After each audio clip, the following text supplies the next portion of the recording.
नमस्कार साथियों, मैं रंजन कुमार से आप सभी लोगों का फिर से एक बार स्वागत करता हूं अपने YouTube चैनल संगत शिक्षा में। दोस्तों, हमने पिछले वीडियो में बिहार स्पेशल की कड़ी में प्राचीन बिहार के इतिहास के बारे में डिस्कस किया था और आज हम लोग मध्यकालीन और आधुनिक बिहार के इतिहास के बारे में डिस्कस करेंगे। जैसा कि आप लोग जानते हैं कि BPSC 67 की प्रारंभिक परीक्षा की तिथि लगभग सितंबर में मानी जा रही है। तो इस संदर्भ में यह वीडियो काफ़ी इम्पोर्टेंट हो जाता है, क्योंकि अगर आप देखोगे बिहार स्पेशल से आने वाले क्वेश्चंस में सबसे ज़्यादा संख्या में इतिहास की विषय वस्तुएँ पूछी जाती रही है। दोस्तों, इतिहास से लगभग 15 क्वेश्चन के आसपास बिहार स्पेशल के थ्रू आते हैं। दोस्तों, इसी कड़ी में हम इस वीडियो में मध्यकालीन और आधुनिक बिहार के इतिहास के बारे में डिस्कस करेंगे।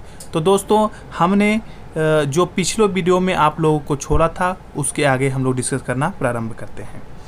दोस्तों, बख्तियार खिलजी के सफल अभियानों के साथ ही बिहार में तुर्क शासन का युग आरंभ हुआ। इस समय सेन वंश का शासक लक्ष्मण सेन और पाल वंश का शासक इंद्र प्रद्युम्न पाल था। बख्तियार खिलजी की पहली महत्वपूर्ण सफलता आप जैसा कि जानते होंगे उदंतपुर बिहार अर्थात बिहार शरीफ में जो अवस्थित थी को जीतना था, जो कि 1198 ईस्वी में संपन्न हुआ था। इसके बाद 1203-4 में उसे नदिया बंगाल पर चढ़ाई की, जो लक्ष्मण सेन जो वहाँ का शासन था उसकी राजधानी थी। दोस्तों, इसके बाद इल्तुतमिश ने दिल्ली में सिंहासन पर बैठने के उपरांत बिहार पर अपना प्रभुत्व स्थापित कर बिहार का शासन इख्तियारुद्दीन चुस्त कवा, यागा नतून तथा कुछ समय बाद इजुद्दीन तुगरिल तुगान खान को प्रदान किया था।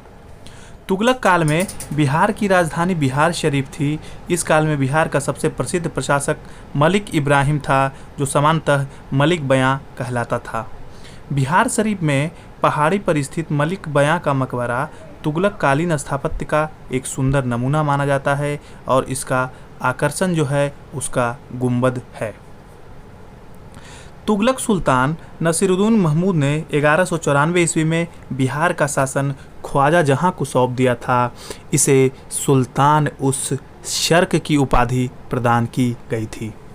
जब 1398-99 में तैमूर के आक्रमण के फलस्वरूप तुगलक साम्राज्य का विघटन हुआ तथा बिहार का आंशिक क्षेत्र जो कि बक्सर और दरभंगा तक था, जौनपुर राज्य का अंग बन गया। बिहार शरीफ अभिलेख के अनुसार सिकंदर लोदी ने 1495-96 में हुसैन शाह शर्की को पराजित कर दरिया खां नुहानी को बिहार में नियुक्त किया था। सिकंदर लोदी ने 16वीं शताब्दी के प्रारंभ में बंगाल के शासकों के साथ संधि करके मुंगेर के क्षेत्र को बिहार और बंगाल के बीच सीमा रेखा को निर्धारित किया था। पानीपत की प्रथम लड़ाई 1526 ईस्वी में जो हुआ था के बाद अफगान सुल्तान मोहम्मद शाह नुहानी ने बिहार में स्वतंत्र सत्ता की स्थापना की। मुगल शासक हुमायूं ने 1532 ईस्वी में दौरा के युद्ध में नुहानी शासकों को पराजित कर बिहार के कई क्षेत्रों पर अधिकार कर लिया। नुहानी शक्ति के पतन से अफगानों के बीच एक नए नेता फरीद खां या शेर शाह सूरी का उदय होता है। शेर शाह सहसराम के जागीरदार हसन खां सूर का पुत्र था। बिहार के सुल्तान बहार खां की शेर से रक्षा करने के कारण उसे शेर खान की उपाधि प्रदान की गई थी। दोस्तों, सूरजगढ़ा की लड़ाई जो कि 1536 में संपन्न हुआ था में शेर शाह ने बंगाल की सेना को पराजित किया और पूर्वी भारत में अपनी स्थिति सुदृढ़ कर ली। 1537 में उसने बंगाल पर भी अधिकार कर लिया। 1539 में उसने चौसा तथा 1540 में बिलग्राम अथवा कन्नौज के युद्ध में हुमायूं को पराजित कर शेर शाह ने स्वयं को दिल्ली का सुल्तान घोषित कर लिया।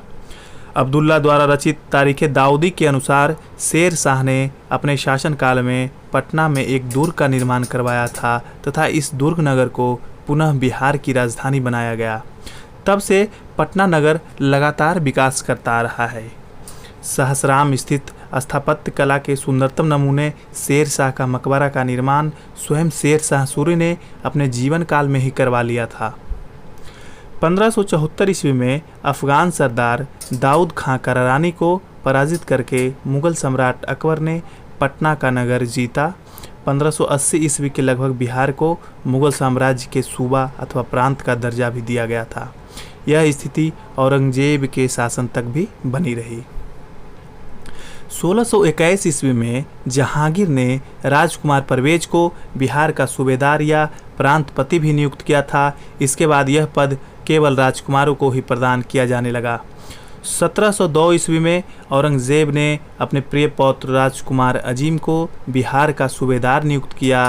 राजकुमार अजीम ने पटना को अजीमाबाद नाम दिया और उसका पुनर्निर्माण भी करवाया था। फर्रुख सियर पहला मुगल बादशाह था जिसका 1713 ईस्वी में राज्याभिषेक बिहार की राजधानी पटना में किया गया था। पटना के समीप मनेर में मखदूम शाह दौलत का 1616 ईस्वी में निर्मित मकबरा बिहार में मुगल स्थापत्य का सर्वोत्कृष्ट उदाहरण माना जाता है। 1597 में निर्मित रोहतासगढ़ के महल का निर्माण फतेहपुर सीकरी के भवनों के अनुरूप किया गया था। 1734 से लेकर 40 ईस्वी तक अलीवर्दी खां अजीमाबाद अर्थात पटना का नवाब रहा था। मध्यकाल में बिहार का अधिकांश भाग दिल्ली के केंद्रीय नियंत्रण में ही रहा। मध्यकालीन बिहार में सांस्कृतिक प्रगति का क्रम बना रहा और एक समन्वित परंपरा विकसित हुई जिसमें सूफी संतों की देन महत्वपूर्ण रही। बिहार में आरंभिक सूफियों में 12वीं शताब्दी में मनेर में बसने वाले संत इमाम ताज फकीह प्रमुख थे। 13वीं शताब्दी में चिश्ती, कादरी, सुहरावर्दी, मदारी और फिरदौसी सूफी सिलसिले बिहार में सक्रिय थे। इनमें सबसे अधिक लोकप्रियता फिरदौसी सिलसिले को प्राप्त हुई थी। फिरदौसी सिलसिले के सर्वश्रेष्ठ प्रतिनिधि 14वीं शताब्दी के संत मखदूम शरफुद्दीन यहिया मनेरी थे। इनकी दरगाह बिहार शरीफ में अवस्थित है। बिहार में समन्वयवादी संस्कृति के विकास में संत दरिया साहेब तथा उनके अनुयायियों का जो दरियापंथी कहलाते थे का काफ़ी महत्वपूर्ण भूमिका माना जाता है। परवर्ती मुगल शैली पर आधारित पटना सिटी में स्थित हैबत जंग का मकबरा अपनी सुंदर जालियों के लिए प्रसिद्ध है। इसका निर्माण 1748 ईस्वी में हुआ था। सिखों के गुरु तेग बहादुर ने बिहार में सहसराम, पटना तथा बोध गया की यात्रा की थी। सिखों के 10वें गुरु गोविंद सिंह का जन्म पटना में 26 दिसंबर 1666 को हुआ था। वर्तमान में इस स्थान पर 109 फीट ऊंचा 7 मंजिला भवन निर्मित है जो कि सिखों के लिए पवित्रतम स्थानों में से एक है। इस गुरुद्वारे को तख्त श्री हरमंदिर जी साहब कहा जाता है। पटना शहर के पूर्वी छोर पर कटरा मोहल्ले के निकट गुरुद्वारा गुरु का बाग है जहां गुरु तेग बहादुर असम यात्रा से लौटते समय रुके थे। बिहार शोरा व्यापार के लिए प्रसिद्ध था जिस पर डच व्यापारियों का प्रभुत्व था। वर्तमान पटना कॉलेज की उत्तरी इमारत में 1632 में डच फैक्ट्री स्थापित हुई थी। शोरा के व्यापार से लाभ उठाने के लिए अंग्रेज़ों ने 1620 ईस्वी में पटना के आलमगंज में अपनी प्रथम फैक्ट्री स्थापित की। तत्कालीन बिहार के सूबेदार मुबारक खान ने अंग्रेज़ों के रहने की व्यवस्था कराई, लेकिन 1621 ईस्वी में यह फैक्ट्री बंद हो गई। 1664 ईस्वी में जॉब चारनॉ को पटना फैक्ट्री का प्रधान बनाया गया जो इस पद पर 1680 से लेकर 81 तक बना रहा। 1680 ईस्वी में बिहार के सूबेदार शाइस्ता खां ने अंग्रेज़ों की कंपनी के व्यापार पर 3.5% कर लगा दिया था। 1707 ईस्वी में मुगल बादशाह औरंगजेब की मृत्यु के साथ ही अंग्रेज़ों की व्यापारिक गतिविधियों में रुकावट आ गई। 1713 ईस्वी में पटना फैक्ट्री को बंद कर दिया गया। दोस्तों, मध्यकालीन बिहार के इतिहास का जिस्ट बस इतना ही है। अब हम लोग आगे मुख्य जो कि सबसे ज़्यादा क्वेश्चन पूछे जाते हैं आधुनिक बिहार के इतिहास और आधुनिक और राष्ट्रीय आंदोलन में जो बिहार की भूमिका से इससे सबसे ज़्यादा क्वेश्चन पूछे जाते रहे हैं, अब हम लोग वो टॉपिक करते हैं। तो इसका शुरुआत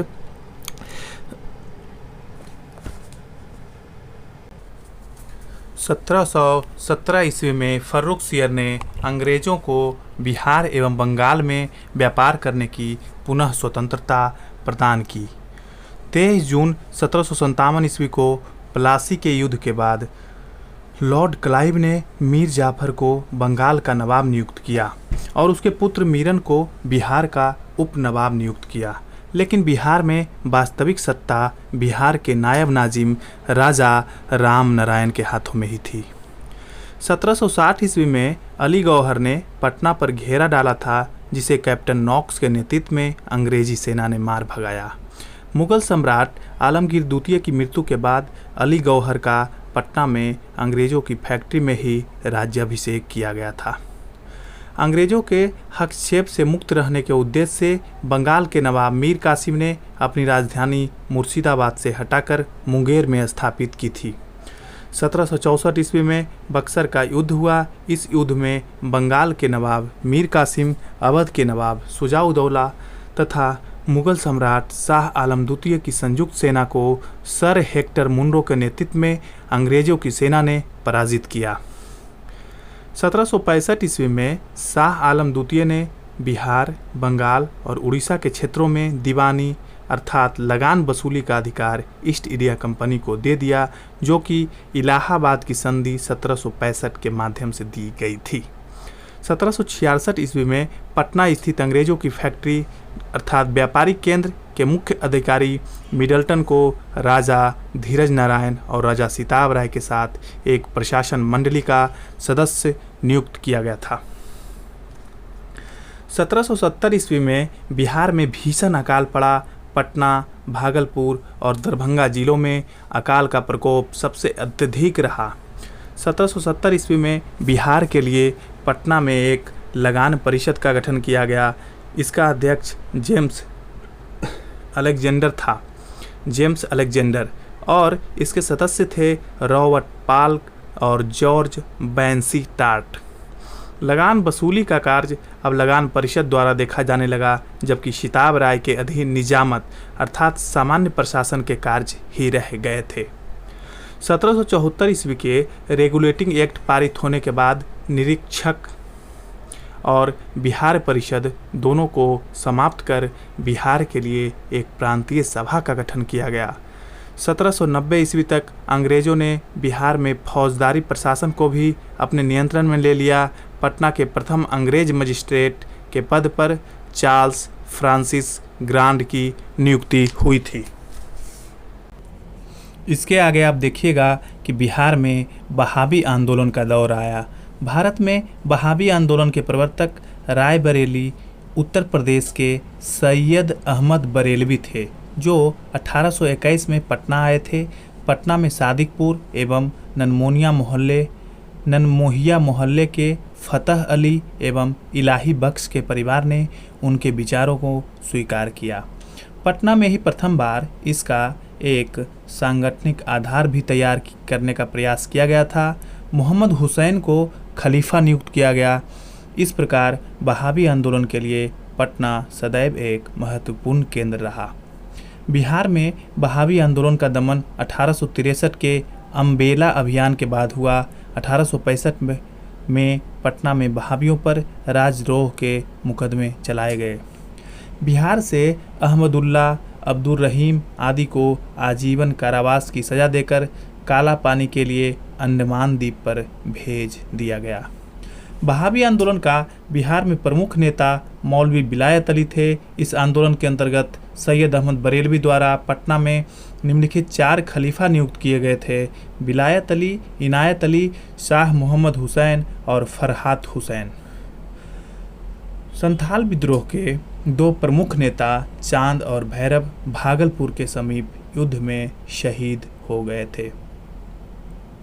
1857 के स्वतंत्रता संग्राम का प्रारंभ पटना सिटी में गुरहट्टा मोहल्ले के एक पुस्तक विक्रेता पीर अली के नेतृत्व में 3 जुलाई 1857 को हुआ था। इस विद्रोह में बिहार में अफीम व्यापार का एजेंट लॉयल अपने सैनिकों सहित मारा गया था। कमिश्नर टेलर ने पटना सिटी के विद्रोह का बलपूर्वक दमन किया। पीर अली के घर को पूर्णतः नष्ट कर दिया गया। 17 व्यक्तियों को फांसी की सजा दी गई थी तथा खाजे कला थाना के दरोगा की स्थिति पूर्व सूचना नहीं देने के आरोप में स्थानांतरित कर दिया गया। 25 जुलाई 1857 को मुजफ्फरपुर में कुछ अंग्रेज अधिकारियों की असंतुष्ट सैनिकों ने हत्या कर दी। इस दिन दानापुर में 3 रेजिमेंटों अर्थात 7वीं, 8वीं तथा 40वीं का सैनिक विद्रोह हुआ। ये रेजिमेंट जगदीशपुर के जमींदार कुंवर सिंह से मिल गई तथा इनके सहयोग से कुंवर सिंह ने आरा नगर की कचहरी और राजकोष पर अधिकार कर लिया। आरा को मुक्त कराने के उद्देश्य से दानापुर से आया कैप्टन डनवर संघर्ष में भी मारा गया था। 2 अगस्त 1857 ईस्वी को कुंवर सिंह एवं मेजर आयर की सेनाओं के बीच बीबीगंज के निकट भयंकर संघर्ष हुआ, जिसमें कुंवर सिंह के नेतृत्व में विद्रोहियों को आरा छोड़ना पड़ा था। दिसंबर 1857 में कुंवर सिंह ने रीवा में नाना साहब के साथ मिलकर अंग्रेजों से युद्ध किया। तत्पश्चात उन्होंने आजमगढ़ अर्थात उत्तर प्रदेश में सैनिकों को अंग्रेजों को पराजित किया। बलिया जो कि यूपी में अवस्थित है के समीप अंग्रेजों के साथ युद्ध में विजयी होने के बाद जगदीशपुर की ओर लौटने के प्रयास में कुंवर सिंह ने 23 अप्रैल 1858 को कैप्टन ली ग्रांड के नेतृत्व वाली ब्रिटिश सेना को बुरी तरह पराजित किया, लेकिन कुंवर सिंह इस युद्ध में घायल हो गए और 2 दिन बाद उनकी मृत्यु हो गई। कुंवर सिंह के बाद संघर्ष का क्रम उनके भाई अमर सिंह ने आगे बढ़ाया। शाहाबाद क्षेत्र में उनका नियंत्रण बना रहा। नवंबर 1858 ईस्वी तक इस क्षेत्र पर अंग्रेजों का पुनः अधिकार स्थापित नहीं हो सका था। गया तथा समीपवर्ती क्षेत्रों जैसे नवादा, जहानाबाद, राजगीर, अमरथू आदि में 1857 के विद्रोह का नेतृत्व हैदर अली खां, मेहदी अली खां, अहमद खां, गुलाम अली खां, हुसैन बख्श खां, हक्कू सिंह, ननहक्कू सिंह एवं फतह सिंह आदि जैसे सेनानियों ने किया था। छपरा में 1857 के विद्रोह का नेतृत्व मोहम्मद हुसैन खां ने किया। बिहार में 1857 ईस्वी के विद्रोह के प्रमुख केंद्र जो थे वो थे दानापुर, सारण, तिरहुत, चंपारण, शाहाबाद, मुजफ्फरपुर, भागलपुर, गया, रोहतास, सहसराम, राजगीर, बिहार शरीफ आदि। 30 जुलाई 1857 को ब्रिटिश सरकार ने सारण, तिरहुत, चंपारण और पटना जिलों में सैनिक शासन लागू किया था। अगस्त 1857 में भागलपुर में विद्रोह भड़क उठा तथा विद्रोहियों ने गया पहुंचकर वहां कैद 400 लोगों को मुक्त करा दिया। इसके अतिरिक्त टिकरी राज पर भी हमला हुआ और वहां से 10,000 रुपये लूट लिए गए।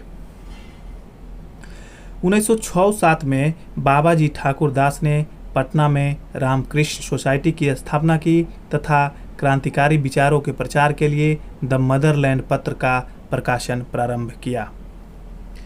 30 अप्रैल 1908 को मुजफ्फरपुर के प्रमुख वकील प्रिंगले कैनेडी की गाड़ी पर खुदीराम बोस तथा प्रफुल्ल चाकी द्वारा जज D.H. किंग्सफोर्ड की हत्या के उद्देश्य से बम फेंका गया। इसमें श्रीमती कैनेडी तथा उनकी पुत्री की मृत्यु हो गई थी। बाद में इसके लिए उन दोनों को दंड दिया गया। 1906 में सच्चिदानंद और महेश नारायण के द्वारा पृथक बिहार की मांग के समर्थन में एक पुस्तिका प्रस्तुत की गई।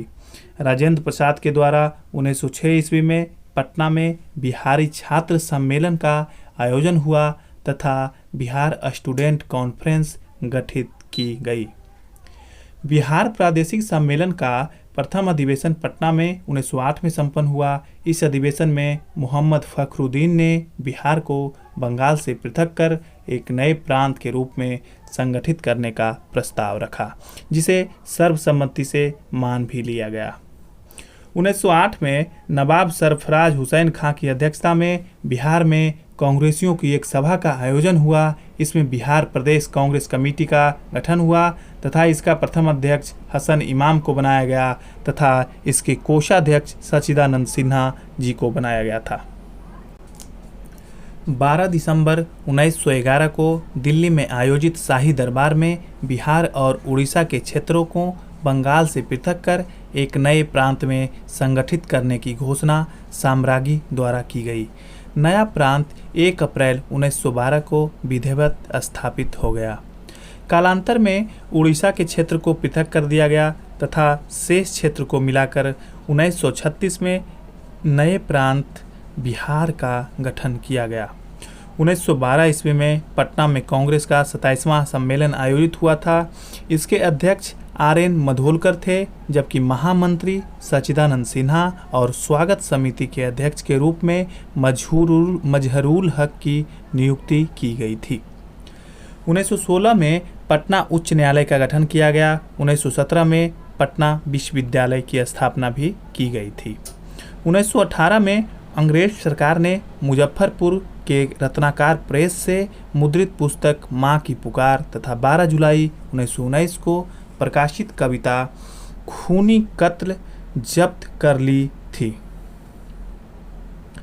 16 दिसंबर 1916 को बांकीपुर अर्थात पटना की सभा में बिहार में पहली होम रूल की स्थापना हुई थी। इसके अध्यक्ष मजहरुल हक थे, उपाध्यक्ष सरफराज हुसैन को बनाया गया तथा मंत्री चंद्रवंशी सहाय थे।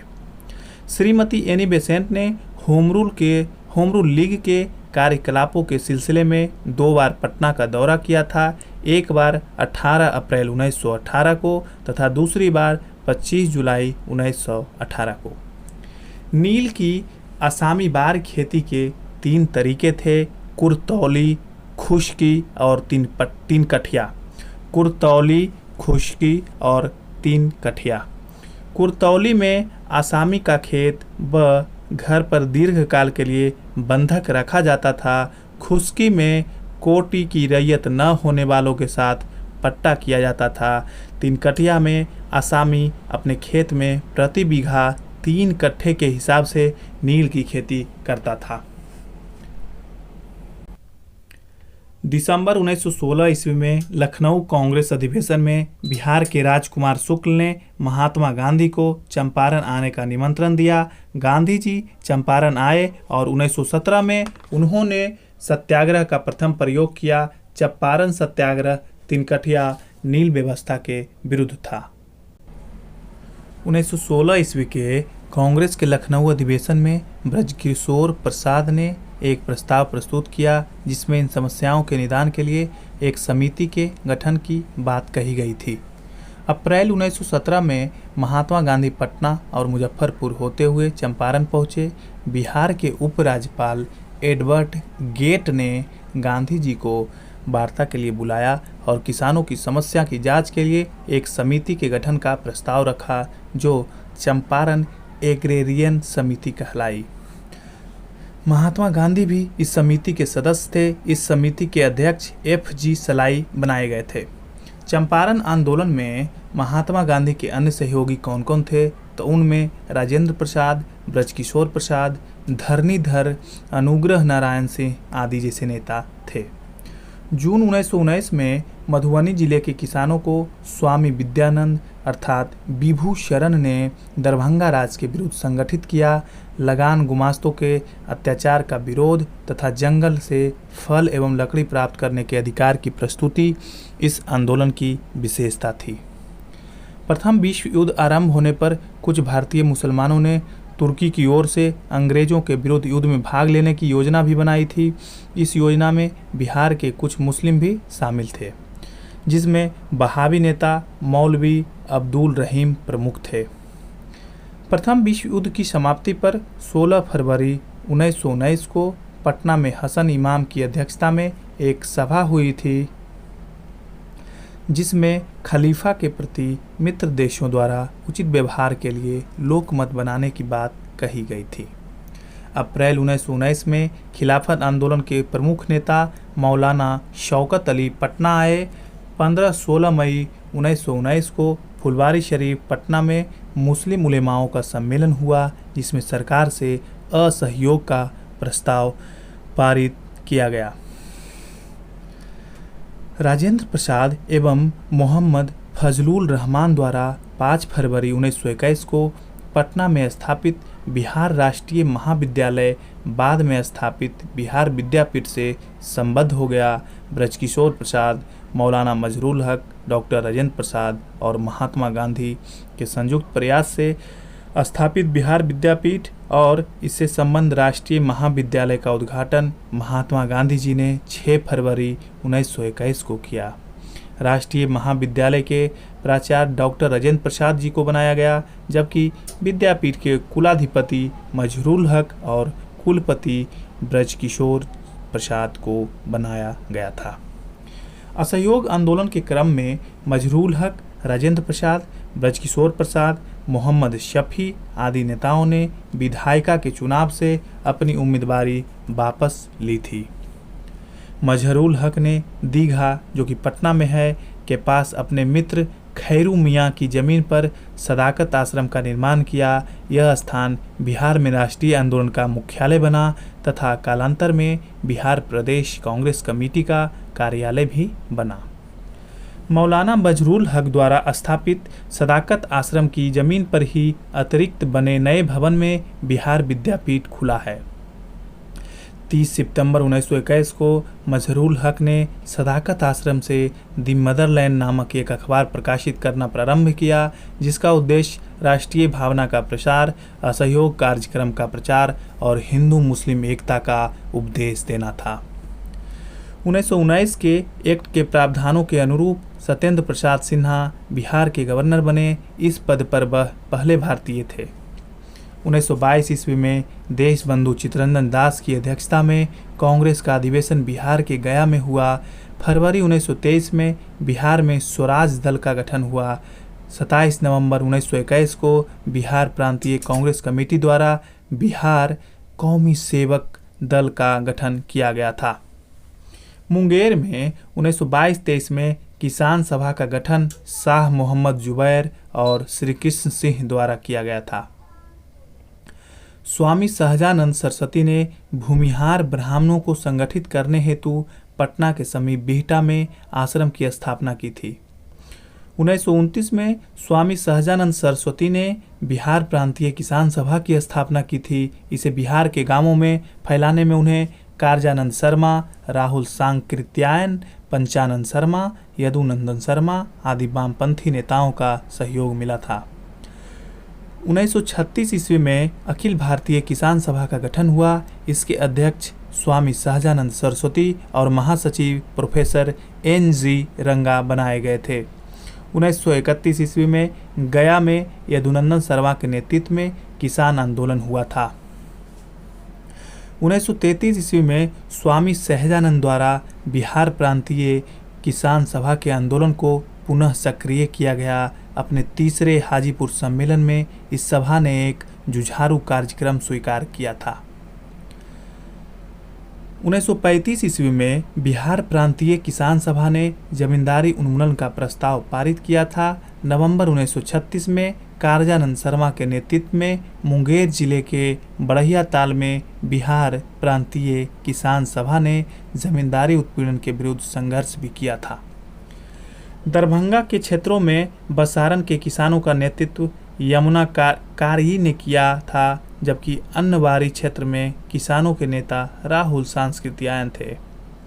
बिहार में 6 अप्रैल 1930 ईस्वी को नमक सत्याग्रह शुरू करने की तिथि निश्चित की गई थी तथा राजेंद्र प्रसाद ने आंदोलन की रूपरेखा को तैयार किया था। सर्वप्रथम चंपारण एवं सारण में नमक सत्याग्रह की शुरुआत हुई। सारण जिले के बेरजा, गोरिया, कोठी एवं हाजीपुर में क्रमशः 6, 7 एवं 8 अप्रैल को नमक सत्याग्रह प्रारंभ हुआ था। मुजफ्फरपुर में 7 अप्रैल को तथा चंपारण जिले के कई स्थानों पर 15 अप्रैल को नमक कानून को भंग किया गया था। पटना में 16 अप्रैल 1930 को नमक सत्याग्रह शुरू हुआ था तथा नखस पिंड नामक स्थान कानून भंग करने के लिए चुना गया था। यहाँ अंबिका कांत सिंह ने सत्याग्रहियों के जत्थे का नेतृत्व किया। इस आंदोलन में राम वृक्ष बेनीपुरी को भी गिरफ्तार किया गया था। सबने अवज्ञा आंदोलन के कार्यक्रमों के तहत मई 1930 ईस्वी में पटना में एक स्वदेशी संघ की स्थापना हुई, जिसके अध्यक्ष सर अली इमाम थे। इस आंदोलन के प्रभाव में छपरा जेल के कैदियों ने स्वदेशी वस्त्र की मांग की एवं उसके उपलब्ध न कराए जाने पर नंगे रहने का निश्चय किया। इसे नंगी हड़ताल के नाम से जाना जाता है। सबने अवज्ञा आंदोलन के दौरान बिहार में चौकीदारी कर का भुगतान करने से किसानों ने मना कर दिया। सबने अवज्ञा आंदोलन के बिहार में नियुक्त प्रादेशिक डिटेक्टर दीप नारायण सिंह थे। 1931 ईस्वी में गंगा शरण सिन्हा, राम वृक्ष बेनीपुरी और रामानंद मिश्रा आदि ने बिहार सोशलिस्ट पार्टी का गठन किया था। 1934 ईस्वी में पटना के अंजुमन इस्लामिया हॉल में बिहार सोशलिस्ट पार्टी की औपचारिक स्थापना हुई। इसके अध्यक्ष आचार्य नरेंद्र देव और सचिव जयप्रकाश नारायण बनाए गए। अन्य सदस्य थे राम वृक्ष बेनीपुरी, गंगा शरण सिन्हा, योगेंद्र शुक्ल, अब्दुल बारी, कर्पूरी ठाकुर, बसावन सिंह आदि। इस संगठन का तालमेल कांग्रेस सोशलिस्ट पार्टी से ही था। भारत सरकार अधिनियम 1935 के तहत 1937 ईस्वी के चुनावों में कांग्रेस को बिहार में पूर्ण बहुमत प्राप्त हुआ। कुल 152 स्थानों में 107 पर कांग्रेस ने चुनाव लड़ा और 98 स्थानों पर उसने विजय प्राप्त की। 24 मार्च 1937 को बिहार के तत्कालीन राज्यपाल M.G. हैलेट ने कांग्रेस विधायिका दल के नेता श्री कृष्ण सिंह को सरकार बनाने का निमंत्रण दिया, लेकिन राज्यपाल यह आश्वासन देने को तैयार नहीं थे कि मंत्रियों के वैधानिक कार्यों में वे हस्तक्षेप नहीं करेंगे। अतः श्री कृष्ण सिंह ने सरकार बनाने से इनकार कर दिया था। 1 अप्रैल 1937 को इंडिपेंडेंट पार्टी के सदस्य मोहम्मद यूनुस के नेतृत्व में पहला भारतीय अंतरिम मंत्रिमंडल बिहार में संगठित हुआ। इस प्रकार मोहम्मद यूनुस बिहार के प्रथम भारतीय प्रधानमंत्री बने। उस समय प्रांतीय सरकार के प्रधान को प्रधानमंत्री कहा जाता था। 7 जुलाई 1937 ईस्वी को कांग्रेस कारिणी ने सरकार के गठन का फैसला किया। अतः मोहम्मद यूनुस की अंतरिम सरकार ने त्यागपत्र दिया और 20 जुलाई 1937 को श्री कृष्ण सिंह के नेतृत्व में बिहार में प्रथम कांग्रेस का मंत्रिमंडल संगठित हुआ। श्री रामदयालु सिंह एवं प्रोफेसर अब्दुल बारी बिहार विधानसभा के क्रमशः अध्यक्ष एवं उपाध्यक्ष निर्वाचित हुए। अक्टूबर 1937 ईस्वी में मोहम्मद अली जिन्ना ने बिहार की यात्रा की थी। 15 फरवरी 1938 ईस्वी को राजनीतिक कैदियों की रिहाई के मामले पर श्री कृष्ण सिंह के नेतृत्व वाले मंत्रिमंडल ने त्यागपत्र दे दिया था। 26 दिसंबर 1938 को पटना में मुस्लिम लीग का 26वां अधिवेशन संपन्न हुआ था, जबकि 29 दिसंबर 1938 ईस्वी को अखिल भारतीय मुसलमान छात्र सम्मेलन भी आयोजित हुआ। 11 अगस्त 1942 को विद्यार्थियों के एक जुलूस ने सचिवालय भवन के सामने पूर्वी गेट पर राष्ट्रीय झंडा फहरा दिया तथा आगे बढ़ने की कोशिश भी की थी। पटना के जिलाधीश W.G. आर्चर के आदेश पर पुलिस ने गोली चलाई, जिसमें 7 छात्र मारे गए। ये 7 छात्र थे उमाकांत प्रसाद सिंह, रामानंद सिंह, राजेंद्र सिंह, राम गोविंद सिंह, सतीश प्रसाद झा, जगपति कुमार और देवीपद चौधरी। स्वतंत्रता प्राप्ति के बाद सचिवालय गोलीकांड के स्थान पर स्वतंत्रता दिवस के दिन बिहार के प्रथम राज्यपाल जयराम दास दौलत राम ने एक शहीद स्मारक का शिलान्यास किया। इसका अनौपचारिक अनावरण देश के प्रथम राष्ट्रपति राजेंद्र प्रसाद ने 1956 में किया। 1942 ईस्वी में भागलपुर में एक राष्ट्रीय सरकार की स्थापना की गई। 1942 ईस्वी के भारत छोड़ो आंदोलन में सारण को अपराधी जिला घोषित किया गया था। 18 अगस्त एवं 30 अगस्त 1942 को मुंगेर जिले के पसराहा एवं रुइहार में दुर्घटनाग्रस्त होकर गिरने वाले शाही वायुसेना के विमान के कर्मचारियों की हत्या कर दी गई। पटना के समीपवर्ती क्षेत्र मुंगेर व भागलपुर में भारत छोड़ो आंदोलन के दमन हेतु वायुयानों का प्रयोग किया गया था। 1942 ईस्वी के किसान आंदोलनों में सोशलिस्ट पार्टी के जयप्रकाश नारायण एवं राम वृक्ष बेनीपुरी की महत्वपूर्ण भूमिका मानी जाती है। 9 नवंबर 1942 ईस्वी में दीपावली की रात्रि में जयप्रकाश नारायण, रामानंद मिश्र, योगेंद्र शुक्ल, सूरज नारायण सिंह आदि ने हजारीबाग जेल की दीवार फांदकर भागने में सफलता प्राप्त की थी। 1942 ईस्वी में जयप्रकाश नारायण के नेतृत्व में नेपाल में युवकों ने छापामार युद्ध की शिक्षा ली और एक केंद्र आज़ाद दस्ता को संगठित किया। नेपाल में ही आज़ाद दस्ता का अखिल भारतीय केंद्र स्थापित किया गया, जबकि बिहार में प्रांतीय कार्यालय संगठित किया गया था। मार्च अप्रैल 1943 ईस्वी में नेपाल में राजबिलास जंगल में आज़ाद दस्ता का पहला प्रशिक्षण शिविर गठित हुआ, जिसमें बिहार के 25 युवकों को अग्नि अस्त्रों को चलाने की शिक्षा दी गई। इसके निर्देशक सरदार नित्यानंद सिंह थे। सिवान थाने पर राष्ट्रीय झंडा लहराने की कोशिश में फूलेना प्रसाद श्रीवास्तव पुलिस की गोलियों का शिकार हुए, जबकि अरवल के कुर्था थाने पर झंडा लहराने की कोशिश में श्याम बिहारी लाल मारे गए। इसी प्रयास में कटिहार थाने और डुमरांव में पुलिस ने क्रमशः ध्रुव कुमार और कपिल मुनि को गोली मार दी थी। भारत छोड़ो आंदोलन के क्रम में दरभंगा में कुलानंद वैदिक और सिंधवारा में कर्पूरी ठाकुर ने संचार व्यवस्था को ठप करने का कार्य किया था। बिहार में क्रांतिकारी गतिविधियों को आगे बढ़ाने में सियाराम सिंह के नेतृत्व में सियाराम दल ने उल्लेखनीय योगदान दिया। इस दल का प्रभाव भागलपुर, मुंगेर, किशनगंज, बलिया, सुल्तानगंज आदि क्षेत्रों में था। 15 जून 1944 को बिहार में गांधी दिवस के रूप में मनाया गया। 9 दिसंबर 1946 को स्वतंत्र भारत का संविधान बनाने के लिए संविधान सभा का सत्र बिहार के डॉक्टर सच्चिदानंद सिन्हा की अध्यक्षता में आरंभ हुआ। बाद में संविधान सभा के अस्थायी अध्यक्ष के रूप में डॉक्टर राजेंद्र प्रसाद को नियुक्त किया गया था। बिहार के प्रथम राज्यपाल जयराम दास दौलतराम और प्रथम मुख्यमंत्री श्री कृष्ण सिंह ने 15 अगस्त 1947 को पदभार ग्रहण किया था। 26 जनवरी 1950 को भारतीय संविधान लागू होने के साथ बिहार भारतीय संघ के एक राज्य में परिवर्तित हो गया और उसकी शासनावधि भी निर्धारित हो गई। दोस्तों, तो ये था हमारा बिहार का मध्यकालीन और आधुनिक बिहार के इतिहास के साथ बिहार का राष्ट्रीय आंदोलन में भूमिका। दोस्तों, इससे काफ़ी सारे क्वेश्चन आते हैं। आप लोग अच्छे से इसको बार बार रिवीजन कीजिए, बार बार देखिए। दोस्तों, अगर मेरा वीडियो पसंद आए तो मेरे चैनल को ज़रूर सब्सक्राइब कीजिएगा और शेयर कीजिएगा। नमस्कार।